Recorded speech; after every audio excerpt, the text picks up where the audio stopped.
वंदे पुरुषोत्तमम। 21 मई सन 1943 की बात है। श्री ठाकुर जी प्रातः मातृ मंदिर के पीछे की तरफ एक बेंच पर बैठे हैं। परम कौतुक भाव से कई बंदरों का खेल देख रहे हैं। उनकी आंखों में करुण कोमल ममता मिश्रित दृष्टि है। ऐसा लगता है सभी बंदर उनके बहुत ही स्नेह के पात्र हैं। अपने आप बोले, वे सभी बहुत आनंद में ही हैं। दुलाली माँ बोली, ये बंदर सौभाग्यशाली हैं। ऐसा नहीं होने पर आपके पास रहने का मौका क्यों मिलता। बहुत भाग्यशाली नहीं रहने पर किसी का आपके पास होना संभव नहीं है। श्री ठाकुर जी बोल रहे हैं, दूर रहकर भी अनेकों मेरे नज़दीक रहते हैं, फिर नज़दीक रहकर भी अनेकों मुझसे दूर रहते हैं। दुलाली माँ बोली, वह कैसे। श्री ठाकुर जी बोले, मेरे पास रहकर यदि कोई रुपया करता है, रुपया सुख सुविधा यदि उसके पास प्रधान होता है, तब क्या वह मेरे समीप रहता है। उसका मन तो मेरे पास नहीं रहता है, मन रहता है अन्यत्र।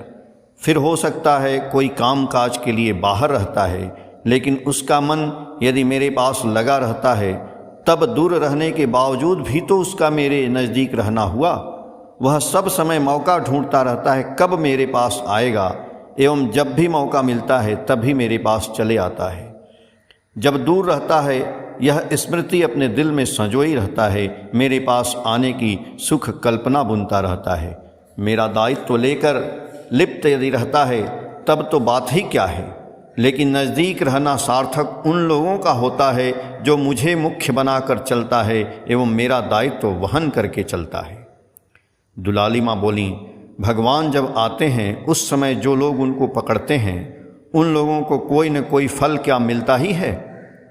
श्री ठाकुर जी बोले, उसके लिए जिसका जैसा कर्म होगा पकड़ना भी उसका वैसा होगा, उसका परिणाम भी मिलता है वैसा ही। उसका चाल चलन, हाव भाव, बातचीत, आचरण, कायदाकरण श्रद्धावान मनुष्य के दिल में एक छाप छोड़ता ही है।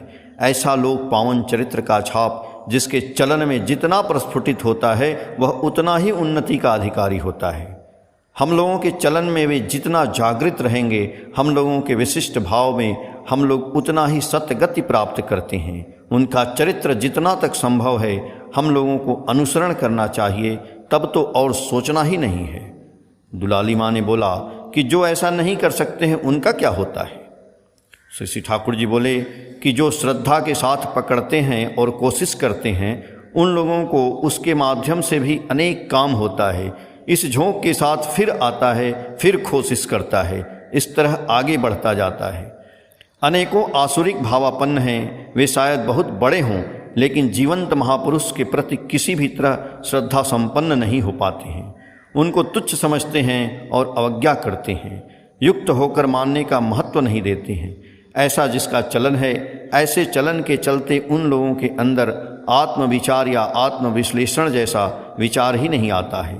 वृत्त के साथ लिप्त रहते हैं, वृत्त की ताड़न से कई काम करते हैं, जिसके चलते हो सकता है बाहर कुछ उज्ज्वलता दिखाई देती हो, फिर यह वृत्ति उन लोगों का गला दबाकर ऐसा कई अपकर्म करवाता है जिसके चलते जहन्नुम का रास्ता साफ हो जाता है। इसलिए ख्याली चलन से अंत में कोई फायदा नहीं होता है।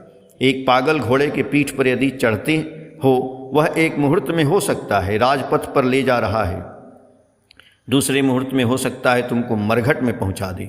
वृत्ति का पूर्ण कर जो लोग चलते हैं उन लोगों का भी कुछ हद तक ऐसा होता है।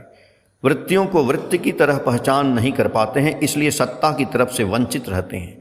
लेकिन महापुरुष को जो लोग पकड़ते हैं वे लोग यदि सही रास्ते पर चल नहीं भी पाते हैं तब भी उन लोगों के मन में एक पीड़ा रहती है, क्योंकि वे लोग वृत्ति की तरह समझ पाते हैं। वृत्ति को वृत्ति की तरह पहचान पाना भी कम भाग्य की बात नहीं है।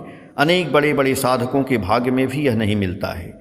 मन की घानी में घूमता रहता है और सोचता है बहुत साधना तपस्या कर रहा हूँ। दुलाली माँ बोली कि ये मन की घानी में घूमने की बात क्या है बाबा।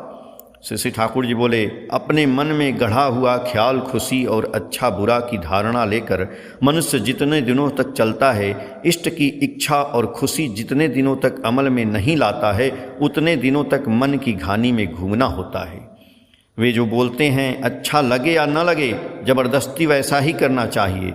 वे इस तरह चलने बोलते हैं जिससे हम लोगों की वृत्ति चित्त का विशिष्ट अवस्था में ठोकर लग सके, इसलिए उनको ठाकुर बोलते हैं। इस तरह का ठोकर नहीं खाने पर मनुष्य का ज्ञान चैतन्य नहीं जागृत होता है। मन की घानी के चक्कर के हाथ से छुटकारा पाने का सरल पथ है सतगुरु पकड़ना और निर्विचार से उनका आदेश पालन करके चलना। आत्म केंद्रिक प्रीति इच्छा को काम कहते हैं। कृष्णेंद्रिय प्रीति इच्छा पकड़ता है प्रेम नाम। आत्म केंद्रीय प्रीति इच्छा से मनुष्य जो करता है उससे मन की घानी में घूमना होता है, और कृष्णेंद्रिय प्रीति इच्छा से जो करता है उससे इस बंधन से मुक्ति मिलती है। यही है सरल पथ। इसलिए सद्गुरु के पास आत्मसमर्पण नहीं करने पर मनुष्य का साधन भजन आरंभ ही नहीं होता है। अपनी खुशी के लिए मनुष्य यदि त्रिभुवन उलट पुलट कर सकता है एवं पूरा जगत यदि उसका लाख बड़ाई करता है, उससे उसकी आध्यात्मिक उन्नति कुछ भी नहीं हो सकता है। फिर वह गुरु के प्रीति के लिए यदि सामान्य काम लेकर रहता है, मनुष्य यदि उसे घृणा की नज़र से भी देखता हो, उससे भी उसका यथेष्ट आध्यात्मिक उन्नति हो सकती है। सातवती, फरवरी 2015, पेज संख्या 7, 8 और 9 से। जय गुरु।